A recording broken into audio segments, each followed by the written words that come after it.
Doctor Yunus সরকারকে চাপে রাখার সিদ্ধান্ত নিয়েছে বিএনপি।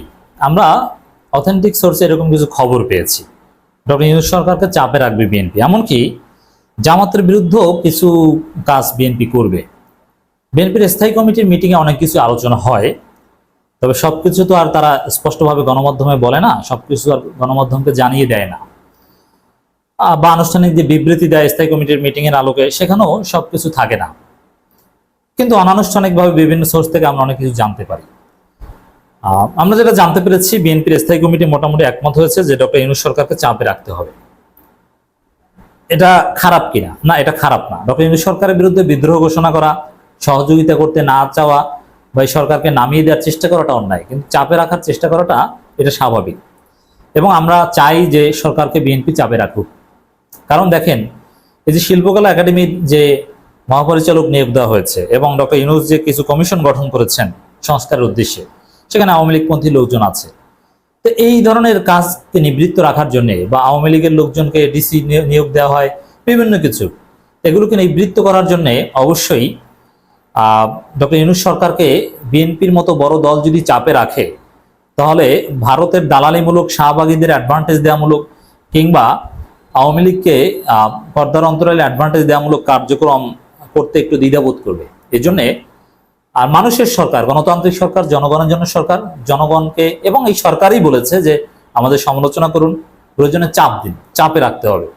এই যে আসিফ নজরুলরা, আলী ইমাম মজুমদাররা বিভিন্নভাবে আওয়ামী লীগের লোকজনকে সুবিধা দেয়।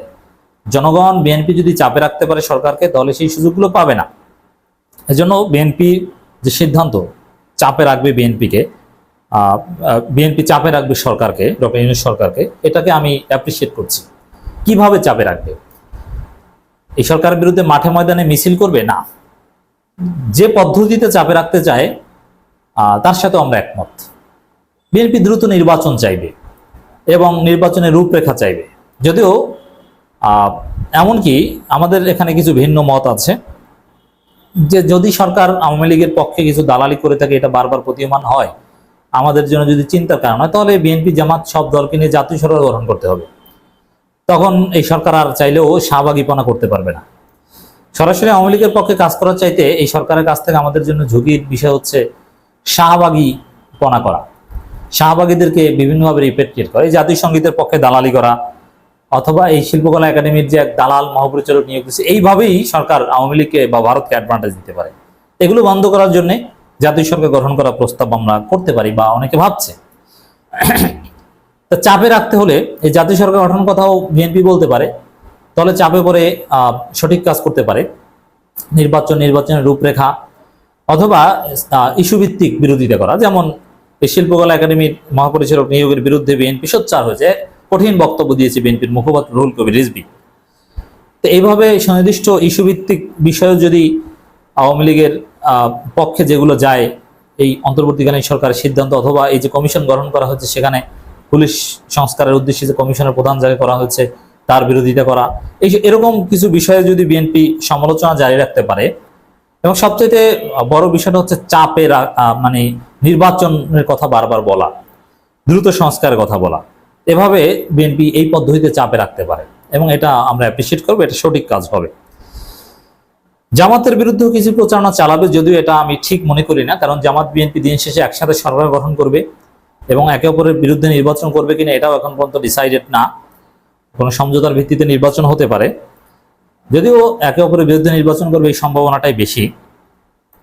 কিন্তু তারপরও এখানে একটা সন্দেহ করছে, বিএনপি মনে করছে যে অন্তর্বর্তীকালীন সরকারকে জামাত বেশি সময় দিতে পারে।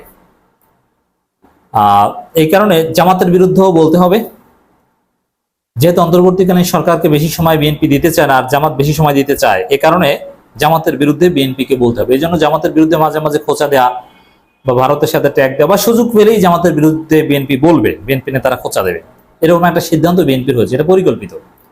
আবার এই যে চরমনাই পীর সাহেবরা জামাত বিএনপির বিরুদ্ধে বলছে, এটাও পরিকল্পিত। অতএব জামাতের বিরুদ্ধে বিএনপি বলবে এই সরকারকে চাপে রাখার অংশ হিসেবে। যদিও জামাত এখানে অলরেডি একটা চালাকি করে ফেলেছে, এরকম খবর হয়তো জানতে পেরে জামাত বলে ফেলেছে যে 1 বছরের মধ্যে নির্বাচন দিতে হবে। এর মানে যে কারণে বা যে দিকটা মাথায় রেখে আহ,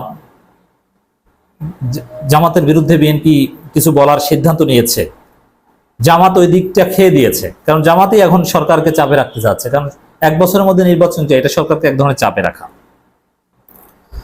যদি উপরে উপরে বিএনপি বলছে ভিন্ন কথা, যেমন আমির খসরু বলছেন যে নির্বাচনের সময় বেঁধে দিয়ে সরকারকে চাপে রাখতে চাই না, কিন্তু বাস্তব কথা হচ্ছে তারা তলে তলে সিদ্ধান্ত নিয়েছে সরকারকে তারা চাপে রাখতে চায়। এই যে বিষয়গুলো বিএনপির এই সিদ্ধান্ত পর্দার অন্তরালে, আমরা যারা রাজনীতি বুঝতে চাই, আমরা যারা গুরুত্বপূর্ণ ভূমিকা পালন করতে চাই, রাষ্ট্র গঠনে ভূমিকা পালন করতে চাই, আমাদের জন্য এই বিষয়গুলো বোঝাটা জরুরি।